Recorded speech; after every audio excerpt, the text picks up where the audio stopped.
오피스텔 빌라도 갈아타기 가능해진다. 50세대 이상의 아파트 오피스텔에 대해서만 아파트담보대출 갈아타기 서비스 플랫폼이 연내 50세대 미만의 꼬마 아파트, 빌라를 소유한 차주들도 갈아탈 수 있게 됩니다.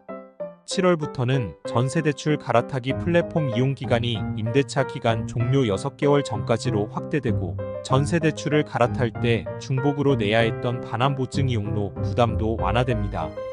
고금리 시기이자 절감이 필요한 분들은 해당 내용을 확인하시길 바랍니다. 모기지투데이에서 효율적인 아파트담보대출 갈아타기 방법을 안내드립니다. 갈아타기 플랫폼 확인부터. 시중은행 아파트담보대출 갈아타기를 보다 용이하게 하기 위해 정부의 주도하에 시행되고 있는 갈아타기 플랫폼은 현재 핀다, 토스, 네이버페이, 카카오페이 등 플랫폼을 이용해 실행할 수 있으며, 지속적으로 갈아타기 대상을 확대하고 있어 부동산 형태, 이용금융사, 실행 시점, 금액 등 조건에 부합한다면 갈아타기 플랫폼부터 확인하는 것이 유리합니다. 플랫폼은 기본적인 갈아타기 가능 여부 확인 및 대략적인 금리 확인 용도로 적합하며, 실제 소득 자료 등을 제출해 은행 심사를 진행한 후 금리가 달라질 수 있다는 부분은 감안해야 합니다.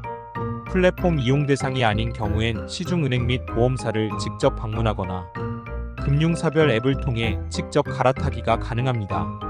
목적에 따라 갈아타기 방법 달라진다.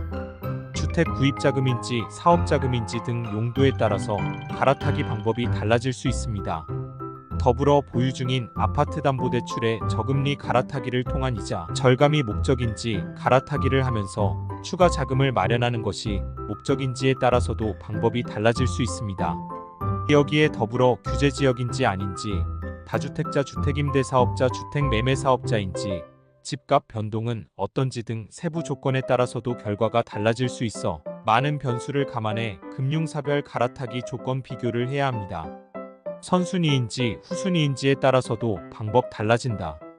대부분의 경우 내 집 마련 시 은행에서 받았던 아파트담보대출이 선순위가 되며, 이후 생활자금이나 사업자금 마련을 위해 타 금융사에서 추가로 2순위, 3순위 등 후순위 아파트담보대출을 받게 됩니다. LTV, DSR 규제 내에서 시중은행이나 보험사에서만 선순위, 후순위를 받은 경우라면 동일한 규제 내에서 은행권 저금리 갈아타기가 가능할 수 있지만, 이미 LTV, DSR을 초과해 저축은행, 캐피탈, 대부업 등 금융권에서 후순위를 이용 중이거나 이번에 담보대출 갈아타기 시 2금융권, 3금융권을 이용해야 하는 경우엔 방법이 더욱 다양해집니다. 규제가 적용되지 않는 2금융권, 3금융권은 금융사별 조건 차이가 매우 크고 가능한 한도와 금리 차이도 매우 크기 때문에 어떤 금융사를 이용해 갈아타기를 하느냐에 따라 이자, 절감 효과, 추가 자금 마련 효과가 크게 달라지기 때문입니다. 때문에 은행 아파트담보대출 갈아타기 시보다 더 신중하게 방법을 찾아야 합니다. 이자 부담 크다면 수시로 갈아타기 조건 확인하자. 시중은행 담보대출만 이용 중이며 이를 저금리 갈아타는 것이 목적이라면 아파트담보대출 대환 플랫폼 및 시중은행 방문을 통해 큰 어려움 없이 갈아타기가 가능합니다. 하지만 그 외 금융권의 담보대출 이용 중이라면 고객이 직접 2금융권, 3금융권 금융사를 방문하거나 일일이 상담받아 최선의 선택을 하기가 쉽지 않습니다.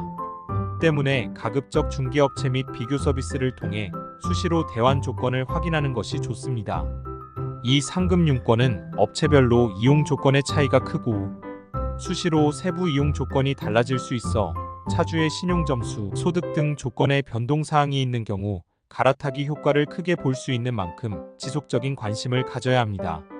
모기지투데이는 카카오톡 상담을 통해 빌라, 오피스텔, 단독주택, 다가구주택, 아파트 담보대출 갈아타기에 대한 전반적인 궁금증, 고금리 후순위 담보대출 갈아타기를 이용한 부채관리 방법 등을 안내드리고 있습니다.